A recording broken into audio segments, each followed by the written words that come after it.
Holidays-nale, adu namma GT Holidays da. GT Holidays, South India's #1 travel brand. You know you are special when you're with GT Holidays. சர்வதேச இடம்பெயரும் பறவைகள் தினத்தை ஒட்டி கன்னியாகுமரி மாவட்டம் புத்தளத்தில் வனத்துறை சார்பில் பறவைகள் கண்காணிப்பு நடைபெற்றது. இதில் வெளிநாடுகளில் இருந்து வந்த பறவைகள் போன்றவை கண்காணிக்கப்பட்டன.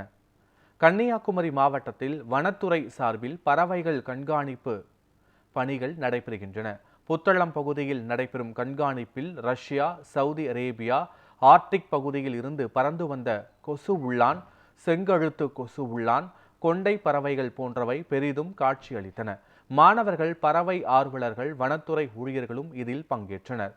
புத்தளம் சாமித்தோப்பு சதுப்பு நிலப்பகுதியை பறவைகள் பாதுகாப்பு பகுதியாக அறிவிக்க பரிந்துரை செய்யப்பட்டுள்ளது என்றும், பறவைகள் குறித்த விழிப்புணர்வு நிகழ்ச்சிகள் தொடர்ந்து நடத்தப்படும் என்று மாவட்ட வன அலுவலர் அன்பு தெரிவித்துள்ளார்.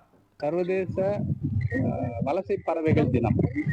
இந்த இடம் முக்கியமா பாத்தீங்கன்னா புத்தளம் சாமித்தோப்பு மட் பிளாட் ஏரியா அப்படின்னு சொல்றோம். ரொம்ப முக்கியமா வலசை பறவைகளோட முக்கியமான பங்காற்றக்கூடியதே வந்து இந்த மட் பிளாட் தான். இன்டர்டைடல் மட் பிளாட்ஸ் அப்படின்னு சொல்லுவாங்க. இந்த மட் பிளாட்ஸ் வந்து பாத்தீங்கன்னா அன்ப்ரொடக்டிவா இருக்கிற மாதிரி தெரியும், எதுக்கு பயனற்று ஒரு வெற்று வெளியா இருக்கிற மாதிரி தெரியும்.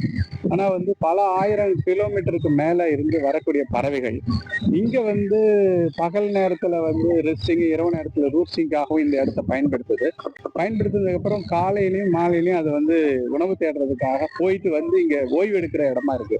இந்த இடங்கள் தான் முக்கியமான பாதுகாக்கப்பட வேண்டிய இடங்களா இந்த மட் பிளாட்ஸ் இருக்கு. பொதுவா வந்து பறவைகள்னாவே மரங்கள்ல உட்காரும், மரங்கள்ல கூடு கட்டும் அப்படின்ற மாதிரியான ஒரு விஷயங்கள், அந்த பறவைகளும் இருக்கு. இந்த பறவைகள் மைக்ரேட்டரி பேர்ட்ஸுக்கு இந்த ஓய்வு எடுக்கக்கூடிய இடங்களை நம்ம வந்து பாதுகாத்து வைக்கிறது மூலமா தான் அந்த மைக்ரேட்டரி பேர்ட்ஸை வந்து நம்ம பாதுகாக்க முடியும். இதுக்கு வந்து இந்த ஏரியாவை கன்சர்வேஷன் பண்றதுக்காக சமீபத்தில் ஒரு ப்ரொபோசல் வந்து முதன்மை தலைமை வனப்பாதுகாவலர் மற்றும் துறை தலைவர் அவர்களுக்கு வந்து நாங்கள் சமர்ப்பிச்சிருக்கோம். அந்த ப்ரொபோசல் வந்து அக்செப்ட் பண்ணிட்டாங்கன்னா இந்த இடத்த வந்து நம்ம வந்து ஒரு பாதுகாக்கப்பட்ட பகுதியாக நம்ம கொண்டு வர முடியும். 350க்கு மேலான ஸ்பீசிஸ் மைக்ரேட்டரி பேர்ட்ஸ் வந்து ரெக்கார்ட் பண்ணிருக்கிறது. அது இனிமே ஓவரால் பீரியட் வந்து இந்த மைக்ரேட்டரி பீரியட் முடிஞ்சதுக்கு பிறகுதான் நம்ம சொல்ல முடியும். வளர்த்து எப்படின்னா ஒரு நாளும் ரெக்கார்ட் பண்ணிக்கிட்டே இருக்கிறாங்க. இந்த பீரியட் முடிஞ்ச பிறகுதான் நம்மளால வந்து எவ்வளவு போன வருஷம் இந்த வருஷமான வேரியேஷன்ஸ் நம்மளால